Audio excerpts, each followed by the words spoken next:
Ahaziah, Elijah and fire from heaven. Ahaziah was the son of the wicked king Ahab and his evil wife Jezebel. When King Ahab died, Ahaziah became king of the northern kingdom of Israel. He followed his father's bad example in worshipping false god. One day, Ahaziah fell through the lattice of his upper room in Samaria and badly injured himself. Uncertain about his future, he called his messengers and said, "Go to Ekron and consult the god Baal Zebub to see if I will recover from this injury."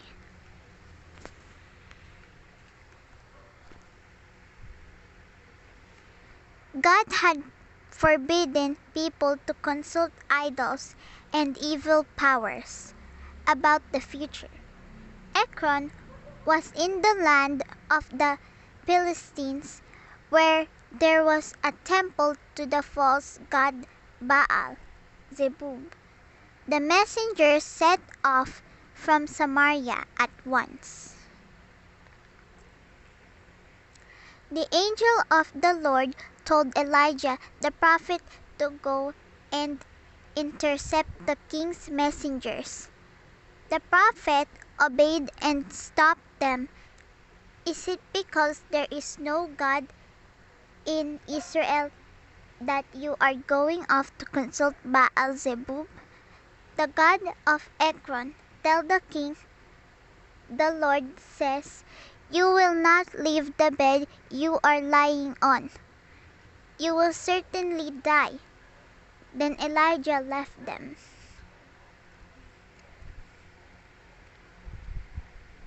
When the messengers returned, King Ahaziah asked them why they had come back.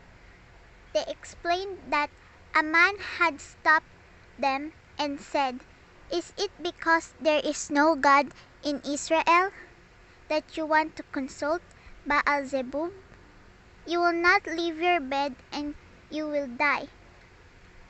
When the king asked them about the man who has stopped them, the messengers reported he had been wearing a garment of hair with a leather belt.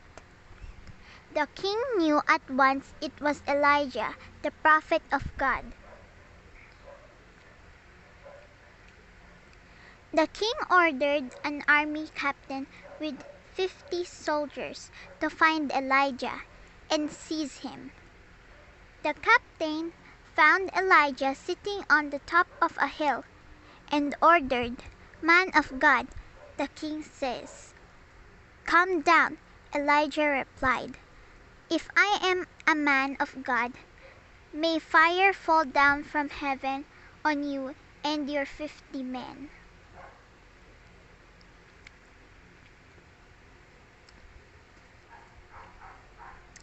Immediately, fire fell from heaven and consumed the captain and his men.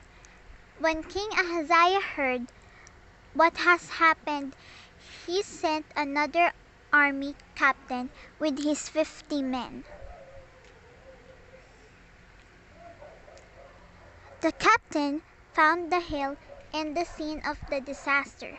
He told Elijah, "Man of God, the king orders you to come down at once."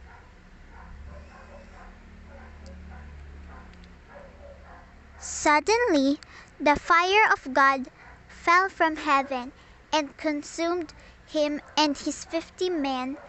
When King Ahaziah heard the news, he sent a third army captain with his 50 men to seize Elijah.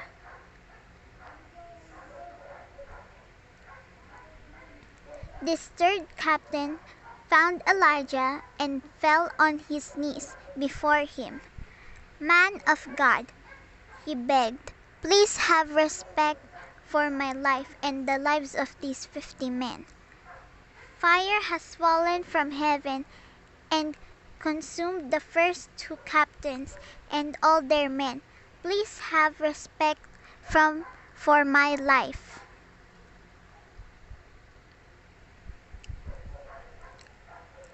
The angel of the Lord said to Elijah, "Go with him and do not be afraid." So Elijah got up and went down with him to Samaria to see King Ahaziah.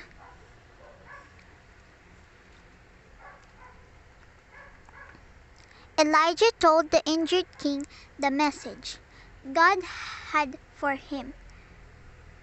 "Is it because there is no God in Israel that you have sent messengers to consult Baal-zebub? As you have done this, you will never leave the bed you are lying on. You will certainly die."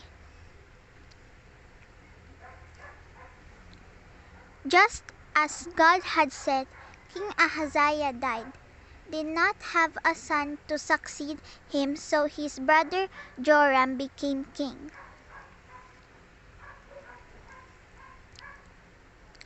And that ends our story. King Ahaziah, Elijah, and fire from heaven.